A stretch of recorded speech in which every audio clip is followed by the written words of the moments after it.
मेरे प्यारे छात्रों, मैं आप सबों का स्वागत करती हूँ।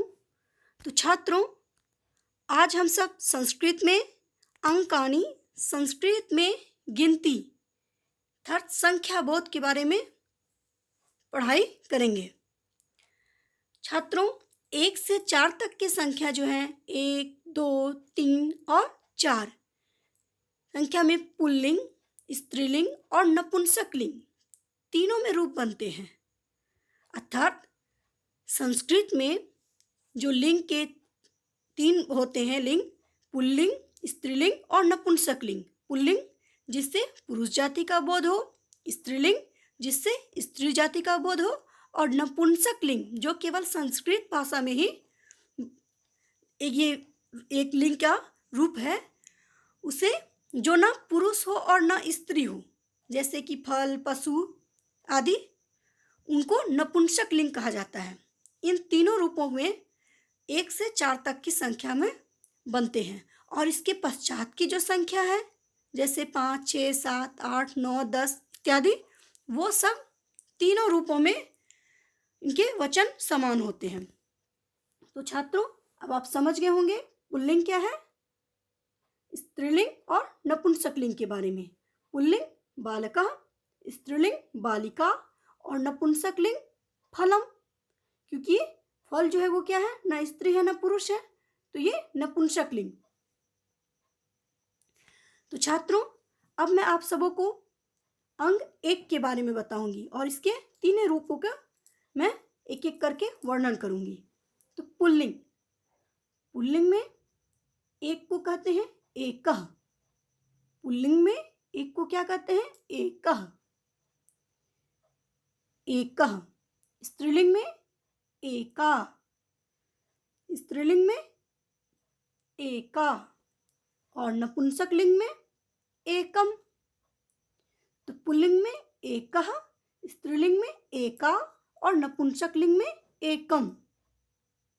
अर्थात एका बालका पुस्तकं पठति, एका बालिका पुस्तकं पठति या एकम फलम मधुरमस्ति। तो समझ गए कि एक के ही देखिए तीनों रूपों को, एका, एका, एकम।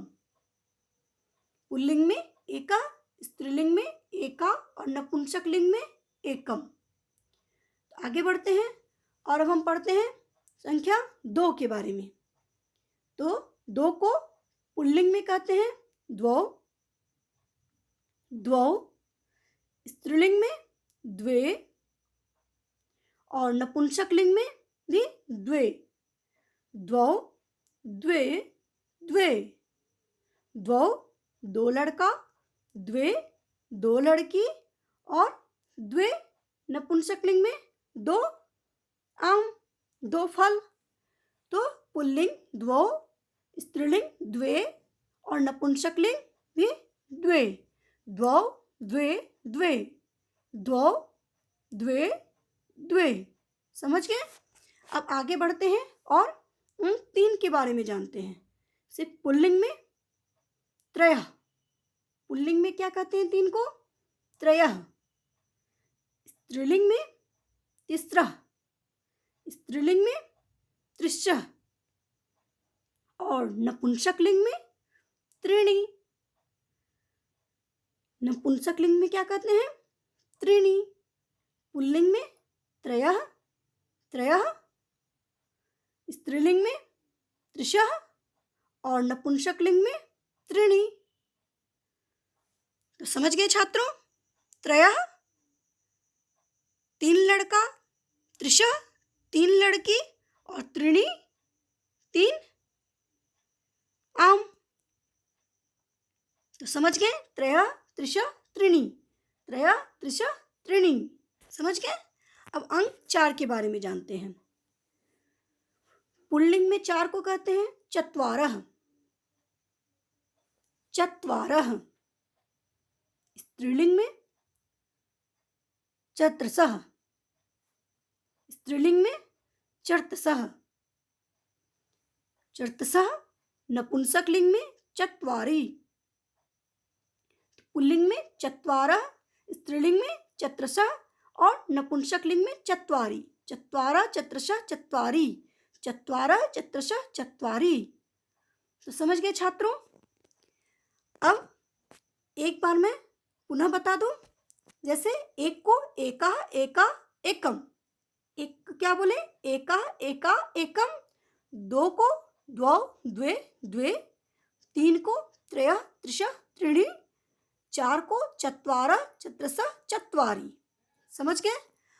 तो छात्रों, अभी तक मैंने जो आप सबों को बताया, तो आप जो सीखें इसके लिए आपको करना क्या होगा कि संख्या 1 से 4 तक की संख्या 1, 2, 3 और 4 जो मैं अभी बताई हूँ इनके तीनों रूपों के बारे में, तो संख्या 1 से 4 तक के पुल्लिंग, स्त्रीलिंग एवं नपुंसकलिंग के तीनों रूपों को याद करके लिखिए।